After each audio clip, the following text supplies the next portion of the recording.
Abra a tua Bíblia em Lucas, no capítulo de número 22, a partir do versículo de número 39. Lucas, no capítulo de número 22, a partir do versículo de número 39.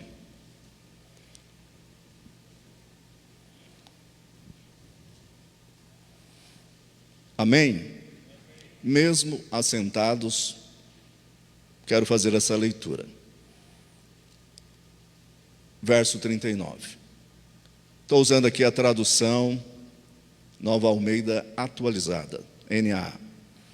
E saindo Jesus foi como de costume para o Monte das Oliveiras, e os discípulos o acompanharam. Chegando ao lugar escolhido, Jesus lhes disse: orem, para que vocês não caiam em tentação.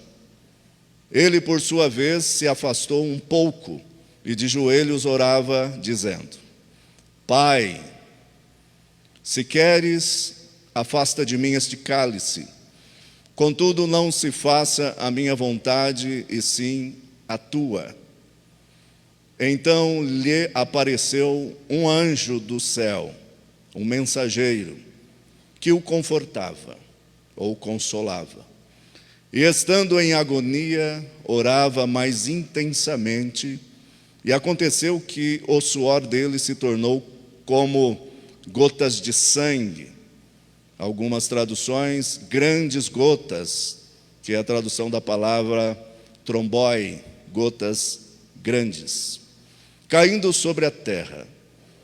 E levantando-se da oração, Jesus foi até onde os discípulos estavam, e os encontrou dormindo de tristeza, e disse: por que vocês estão dormindo? Levantem-se e orem, para que não caiam em tentação. Amém. Meus queridos, estava buscando em Deus uma palavra, embora exista aqui uma densidade no texto, que é um texto emblemático, um texto que tem uma certa epígrafe histórica, textual, e também antropológica e teológica. Como trazer um assunto desse, e como não sou de costume trazer assuntos talvez que caibam numa devocional aplicativa, corriqueira, mas gosto de trazer assuntos que competem ao perfil do absoluto de Cristo, que é a doutrina fundamental do Evangelho. E quando me preocupei com isso, falei: Senhor, hoje trazer uma mensagem como essa, por que não num culto de ceia, da ministração da ceia? E normalmente usamos fazer a pregação deste texto em cultos temáticos como a ceia do Senhor. Mas o Espírito me impulsionou, o Espírito me trouxe a compreensão de que esse texto teria que ser pregado hoje. Amém? E dentro dessa aplicação nós vemos aqui um texto que tem que mexer com as nossas entranhas, tem que mexer com a nossa visão de reino, com a nossa visão do céu, e a visão a respeito de Jesus, a pessoa de Cristo, como nós o vemos, como nós o enxergamos, e qual é o tipo de reconhecimento, de consideração que nós atribuímos ou entregamos a Ele. É um texto que traz aqui descritivamente um comportamento de um ser plenamente Deus e plenamente homem, humano. Aqui trabalha conceitos de um sofrimento inigualável. Que bom falarmos desse assunto, porque não há como aplicarmos um Getsemane ou um Getsemane na vida de um ser humano qualquer, porque este Getsemane pertence única e exclusivamente ao nosso Senhor e Salvador Jesus Cristo.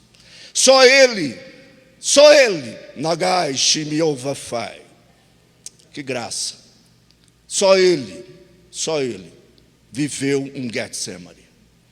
Mas nós podemos tirar alguns princípios do absoluto da vida de Cristo nesta experiência, neste apogeu, no clímax do seu ministério, que não era ser o Senhor dos senhores, não era para sentar num trono para governar, ser o monarca de Israel e o vencedor das nações. Não, ele vem aqui agora se prostrar, colocar uma bandeja e servir. Ele veio como servo e servo sofredor. Mas por que essa palavra servo sofredor? Porque a igreja tem que entender que ela não foi glorificada ainda. Ela não está no céu ainda, ela não está andando nas ruas de ouro, ela ainda não passou além do rio azul, aonde as portas jamais se fecharão. Ainda estamos aqui para servir, porque ainda temos como paradigma, como exemplo, a vida do nosso Senhor Jesus, que veio para servir. Servo sofredor. Este servo sofredor teve um itinerário desta última semana do texto referido, uma semana sobrecarregada, uma semana difícil. Os discípulos entraram em crise. A psicologia ou a psiquiatria definiria como transtorno de realidade. Ele estaria sofrendo agora um contraste entre o que eles acreditam sobre Jesus, a sua história, a sua tradição, a sua historicidade neotestamentária, mosaica, a lei transferida por ortodoxos judeus religiosos, ou aquela que Jesus se permitiu encarnar e interpretar na sua vida. Que realidade, que paradoxo! Ele é o Rei dos Reis e agora está em cima de um filho de uma jumenta. Quem é esse Senhor? A última semana onde ele senta no cenáculo, bom dizer que é bom estar no cenáculo. Estarmos no cenáculo representa estar onde Jesus quer que nós estejamos.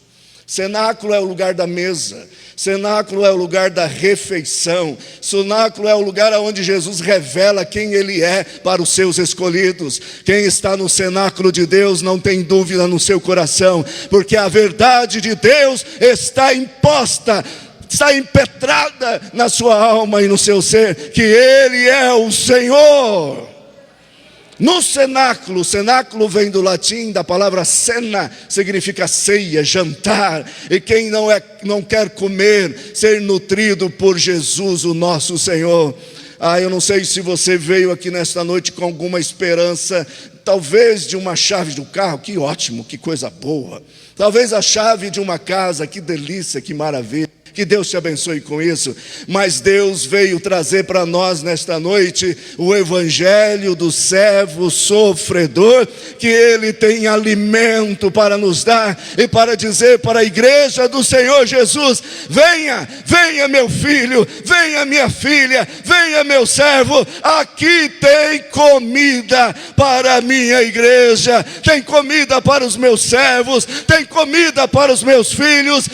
Eu quero te nutrir com uma esperança, e esperança para a vida eterna. Este crente que está no cenáculo com Cristo, ele é indestrutível. Se você está no cenáculo com Cristo, você vai passar por tribulação, por angústia, por escassez, por doença, por enfermidade, mas estará impetrado na sua alma a nutrição da palavra eterna de Cristo. Tudo eu posso naquele que me fortalece. Anima a sua alma, anima o seu coração, porque Deus está dizendo: ainda há esperança para você, ainda há esperança para a sua alma. No céu ainda tem lugar, tem moradas que Ele perpetuou com a sua morte vicária na cruz. Ainda tem cenáculo, e lugar às vezes que entristece muitas pessoas, porque no cenáculo se revela a verdade. A verdade é que Ele vai viver, vai superar, vai suplantar todas as coisas. Mas no cenáculo ele diz: eu vou morrer. No cenáculo ele diz: eu sou pão. No cenáculo ele diz: eu serei entregue na mão dos pecadores. Eu irei sofrer. No cenáculo. Às vezes queremos respostas positivas de Deus, mas Deus está dizendo: eu vos chamei para que neste mundo de trevas, neste mundo de escuridão, neste mundo tenebroso, vós fosseis a luz. E esta luz teria aflições, esta luz teria momentos de escuridão na visão daquilo que é e do que é de fato Deus. Mas Deus está dizendo: eu venci. E se eu venci, com certeza vocês devem ter bom ânimo no coração. Tende bom ânimo, porque Ele venceu. Deus nos dará insights nesta noite. Deus nos dará visões nesta noite.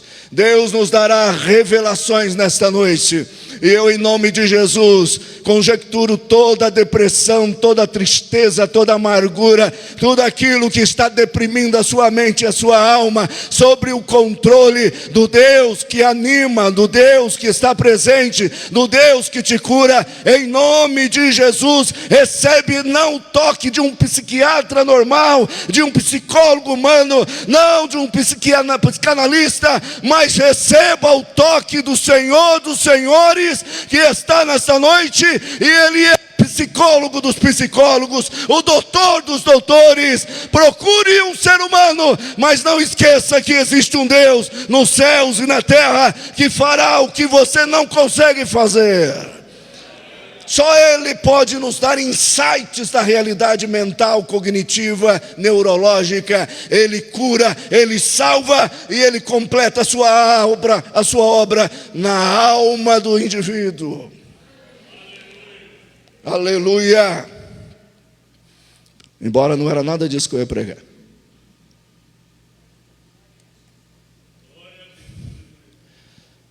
Mas Deus quer fazer isso nesta noite.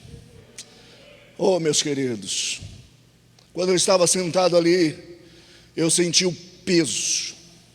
Não um peso mau, mas um peso da kavod de Deus. O peso da sua Shekhinah, da sua presença.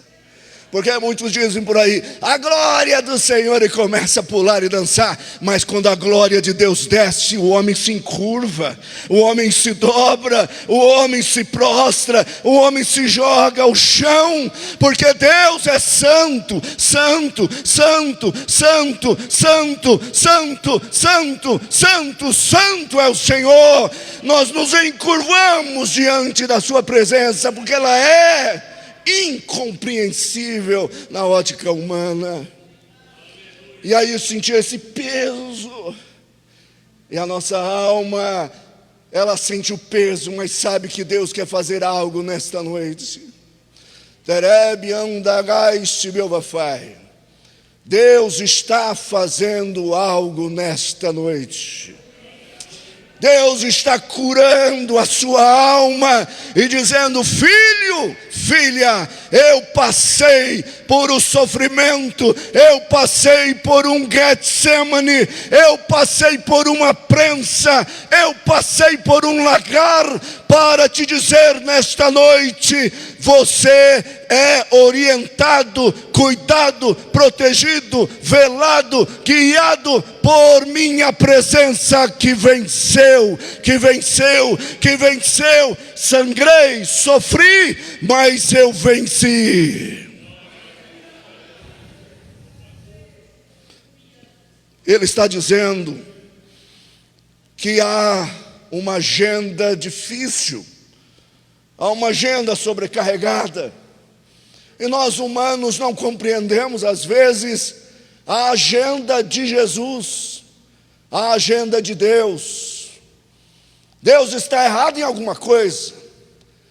Deus já chegou na idade sênior, Ele está esclerosado, Deus está perdendo a memória, está com Parkinson também, está com Alzheimer. Deus é. Foi cantado aqui, lido no início desse culto. Eu sou. Eu sou. Eu sou. Eu sou. No grego, ego-emi.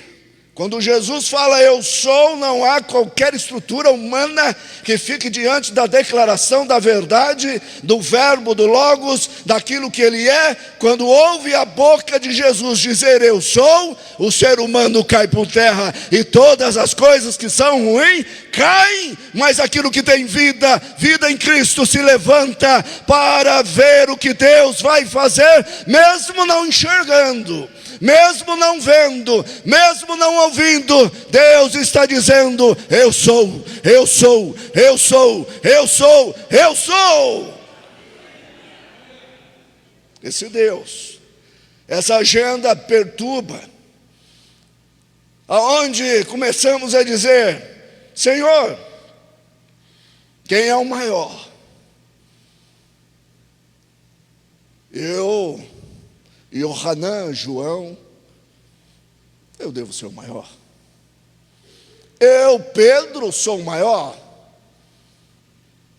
Eu, Tiaguinho, sou o maior. Eu sou o maior. Mas Jesus nos dá uma lição que enriquece a nossa alma social, antropológica e espiritual. O maior não é o que está sentado à mesa. O maior é aquele que está servindo a mesa. Não é a posição que você se encontra, é a ação que você provoca, que gera o fruto do Espírito na realidade que você se encontra.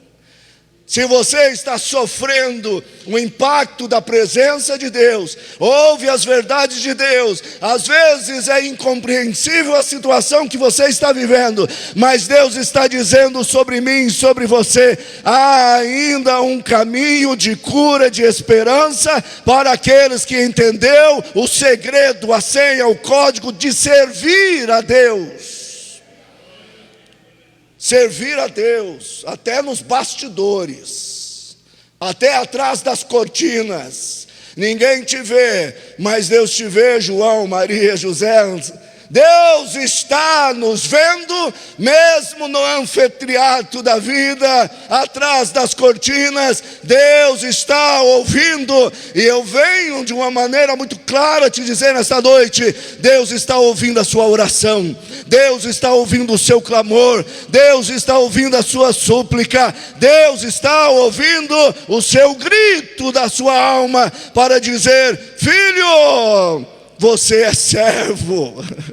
Filha, você ainda é serva. Servo está para servir. Então vamos servir, vamos alimentar, vamos nutrir, vamos oferecer. Mas um dia estaremos com Cristo. E diz a palavra de Deus, não é arrogância, é o que ele diz, eu estarei servindo vocês. Mas só para aqueles que entenderam o código, a senha do serviço. Nós somos servos. Eu gosto da segunda carta do apóstolo Pedro, que ele começa a carta dizendo, Pedro, doulos, servo. E a palavra doulos é escravo e apóstolo. Antes de ser apóstolo, ele deixa registrados nestes manuscritos que ele é escravo, ele é servo. E quando nós entendemos que Cristo é o servo, e nós precisamos entender que o apostolado se serviu do servo para servir a igreja, nós como igreja precisamos servir, servir, servir, porque quem nos serve, não serve para nada. Essa é a realidade. Passa por uma agenda complicada. Chegou a minha hora. Pedro já diz, eu já tenho 2 espadas, já me mudi de todo o armamento bélico que nos cabe a essa época, já estou armado. Ah, se você tem uma capa, vende essa capa e compre uma espada. Se você não a tem, pega a sua sacola, pega a sua bolsa e vamos. Jesus estava usando uma metáfora, um alegorismo ali a respeito da realidade que aconteceria com ele. Veriam com espadas, veriam atacar o nosso Cristo, mas ele disse: não é hora de espadas, é hora de se prostrar diante do Senhor, é hora de se curvar diante de Deus e dizer: Senhor, me ajude a passar esta hora. É hora de Getsemane, é hora de prensa, é hora de sim sangrar o suco da vide, sangrar o suco da azeitona, o azeite. É hora aonde a taça de Deus, uma linguagem veterotestamentária, aonde esse cálice Deus diz que está reunindo furor, a sua ira pelo pecado do ser humano, pelos pecados da humanidade, está na taça, e ele iria derramar sobre o servo sofredor, e ele derramaria até a última gota sobre o servo sofredor, e Cristo sorveria até a última gota da taça da ira e da fúria de Deus. Ele tinha que passar. E chegando ao Getsemane, próximos ao Getsemane, ao Monte das Oliveiras, no sopé, nas encostas do monte, chamado lugar Getsemane ou Getsemane. Eu estou convosco, eu estou convosco, mas irei morrer, eu irei carregar uma cruz, eu irei ser vituperado, estacado, esticado, eu serei rasgado, eu serei punido, irei morrer, e vocês fugirão. Pedro levanta a cabeça: estou pronto, Senhor, estou apto, estou pronto a ir com o Senhor até para a prisão, mesmo que seja para a morte, eu estou pronto. É bom lembrarmos que quando estamos aqui no Getsemane, essa é a palavra transliterada do aramaico, na junção de duas palavras. A palavra get significa prensa, shemen significa azeite. Por isso, na tradução do grego, veio a palavra Getsemane, mas o nome que, para quem foi lá, ouviu muito essa palavra, Getsemane, ou Getshemani, no hebraico.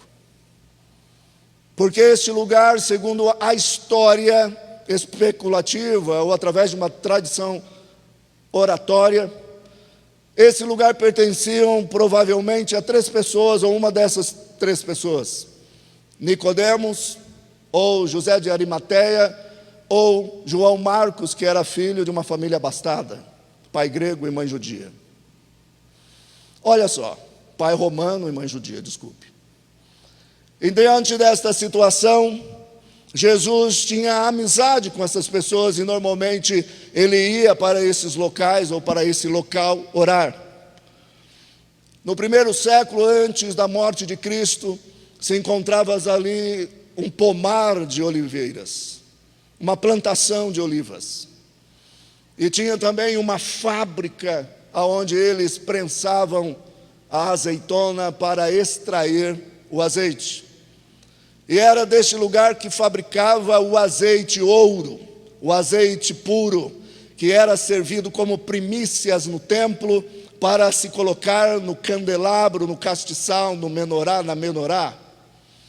Acendia e iluminava o templo, expressando que Jesus teria que ser esmagado, sangrar o melhor azeite, para que pudéssemos ter hoje sobre a nossa vida o brilho do Espírito Santo, o azeite do Espírito Santo, o ouro do Espírito Santo, a peça mais preciosa de Jesus, aquilo que é puro, aquilo que é translúcido, a pureza do Espírito Santo, para que sejamos uma menorá, um candelabro, um castiçal, na presença não só de Deus, mas na presença do mundo, daqueles que nos ouvem. Na igreja você alimenta a sua fé, lá fora você expressa a sua fé, você emana luz. E era prensado na fábrica de azeite, extraía o melhor azeite, primeira, segunda, terceira, quarta, quinta prensa, fica para uma outra pregação. Mas aí neste lugar, Jesus, era de comum costume Jesus estar no lagar, orando, buscando. Diz a história que depois, no primeiro século, depois ali do ano 75, 76, e no final do ano 81 do primeiro século, Tito, ele toma controle de Jerusalém, o imperador.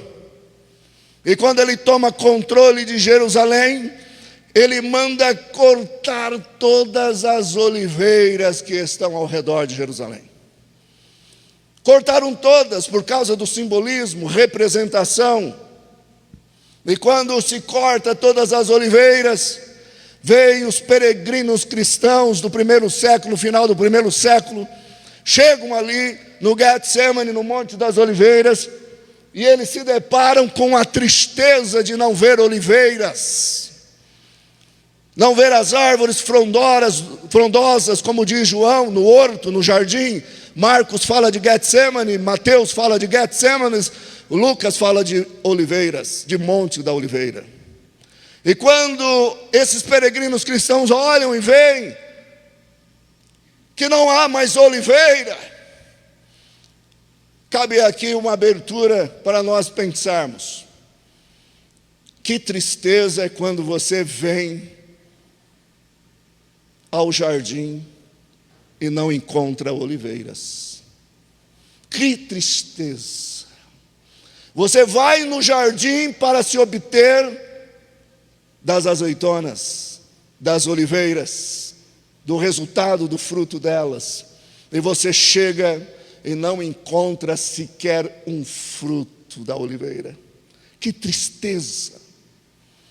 Esses peregrinos sabem da importância para Israel, para o território de Israel, para a agricultura de Israel, as oliveiras.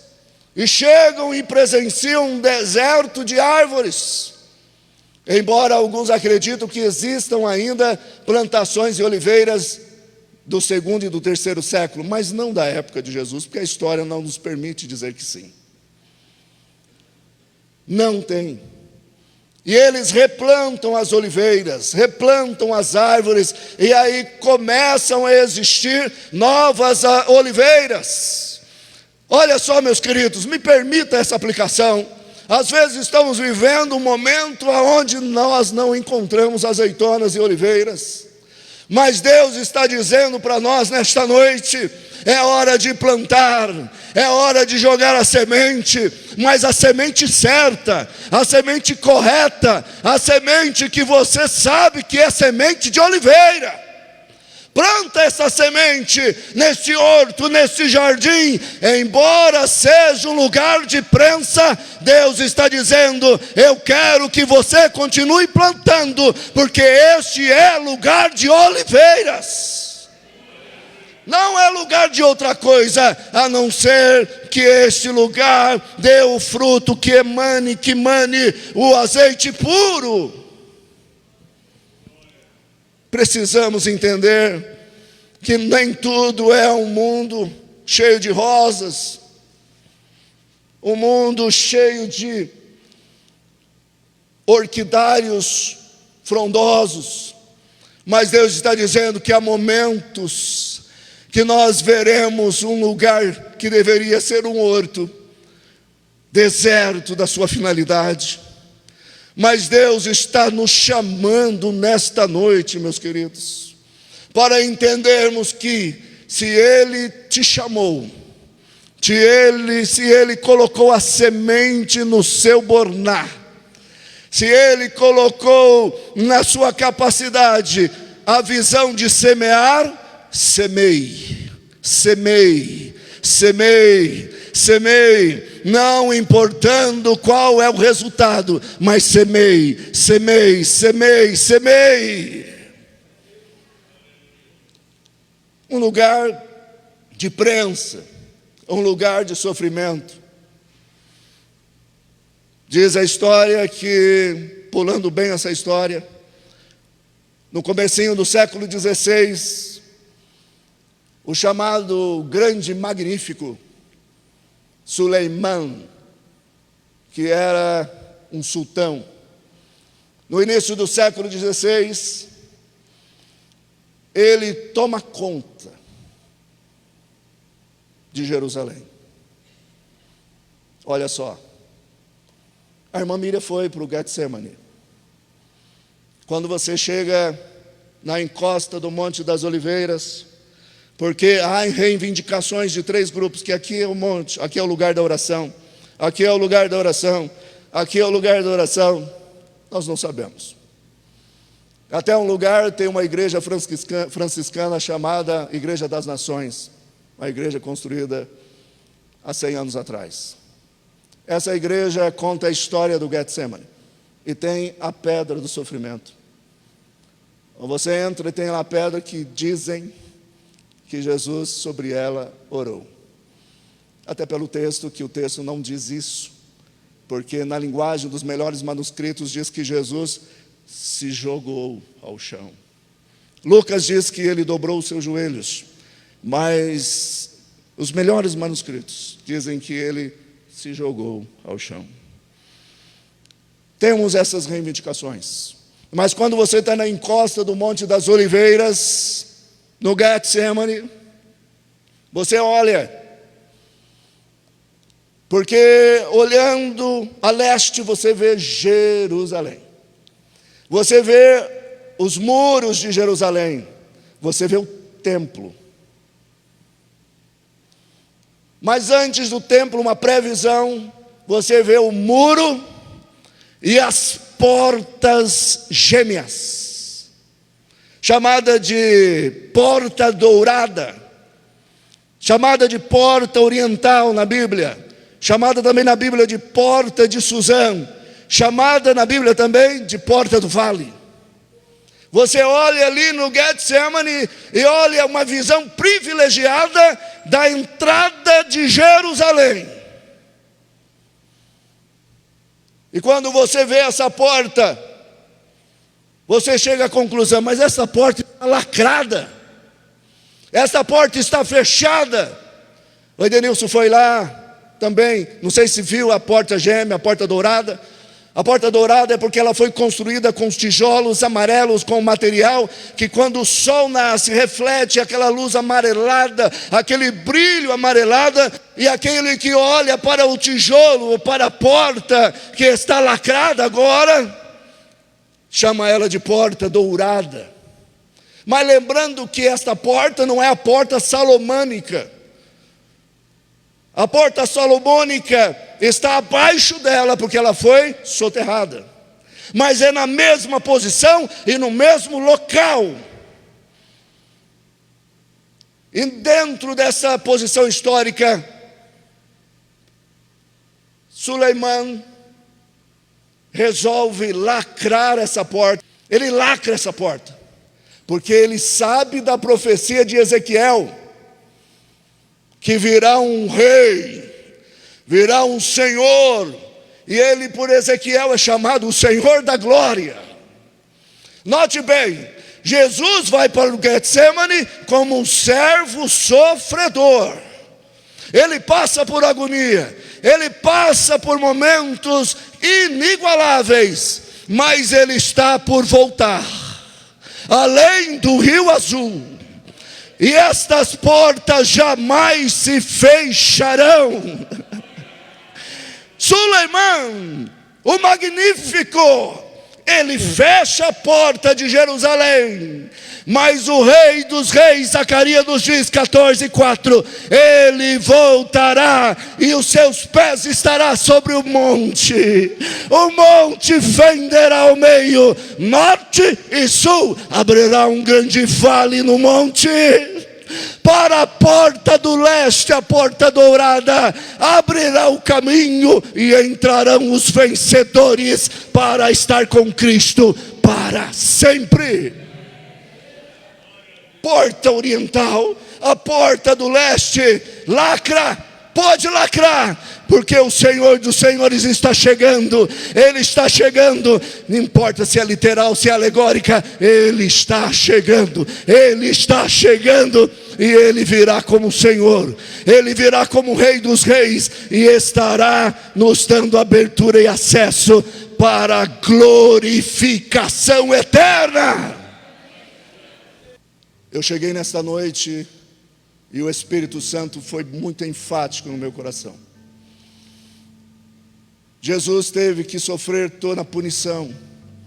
Sobre Ele foi imputado, colocado em conta, colocado na conta de Jesus todos os nossos pecados. Todos os nossos pecados. Sobre Ele foi colocado todas as nossas vergonhas. Sobre Ele foi colocado todas as nossas tristezas. Sobre Jesus, no Getsemane, na prensa, no lagar do azeite, estava toda a ira de Deus derramada sobre Ele, sozinho.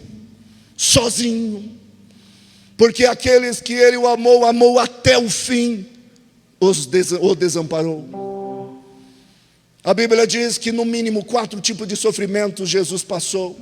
Primeiro sofrimento, a dor e o pavor da morte, da cruz. Porque antes de sermos teontológicos, estudar o ser de Deus, nós também temos que entender a antropologia de Cristo, o ser antropológico. Como homem Ele sofreu. Ele passou por grandes aflições por causa do cálice da ira de Deus. Tormento, dor, pavor pela morte física. A dor de sofrer também o pecado de toda a humanidade, de ontem, de hoje e os que virão. Pecado de todos estavam sendo derramados sobre Ele, a prensa pesando sobre o nosso Jesus.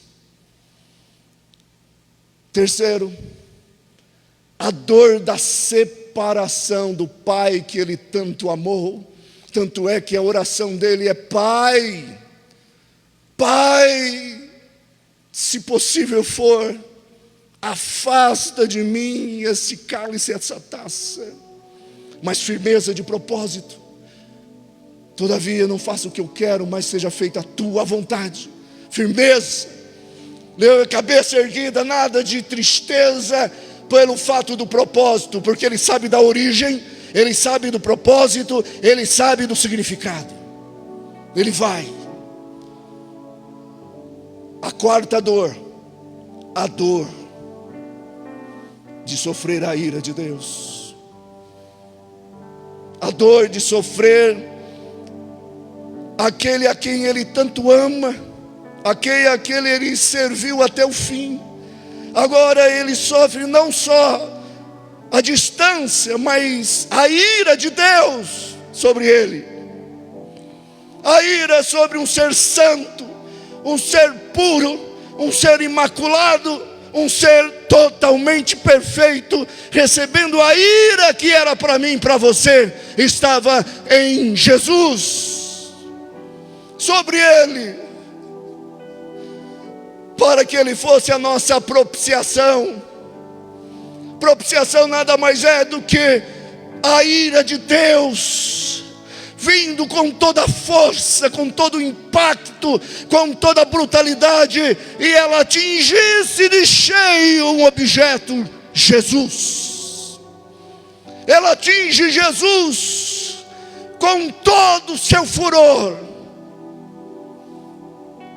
para que a ira de Deus mude em favor para mim, para você. O apóstolo Paulo diz: nele foi imputado os nossos pecados, para que também por causa do seu sofrimento, por causa da sua dor e por causa da sua morte vicária e ressurreição, fosse imputado a nós a sua justiça. Nenhuma condenação há para os que estão em Cristo Jesus. E me permita dizer, já estou terminando, que muita gente quer amaldiçoar hoje. Eu te amaldiçoo, eu te amaldiçoo. Tira isso da cabeça, crente, porque quem tem poder de nos amaldiçoar é só Jesus. E ele diz: eu vos abençoo, eu vos abençoo. Eu sofri toda maldição, eu sofri todo o vitupério, toda vergonha, todos os pregos, toda tristeza, toda a agonia do Getsemane, para dizer que vocês recebem a minha justiça da vergonha. Nenhuma condenação há. Essa palavra é uma palavrinha grega que significa katakrino. Katá, julgar, ou cortar, melhor dizendo, e crino, julgar. Ou seja, veredicto, pena, condenação. Nenhuma condenação, nenhuma penalidade, nenhum veredicto, nenhum fator criminal está sobre a sua vida. Sabe por quê? Cristo venceu. Cristo venceu, Cristo venceu. Alivia a sua mente, alivia a sua alma, alivia o seu coração. Talvez você nessa noite esteja vivendo um momento de crise emocional, mas Jesus está dizendo: nenhuma condenação há, nenhuma condenação há, nenhuma condenação há. Eu quero orar com você, eu quero orar com você. Vem aqui, se você entende que você está vivendo um momento de crise, de identidade emocional, de identidade ministerial, Deus te chama nesta noite para dizer: eu quero te dar insights divinos, eu quero te dar momento de revelação, de qualquer manifestação de luz, chame do que você quiser. Deus está trazendo para nós nesta noite uma cura na alma.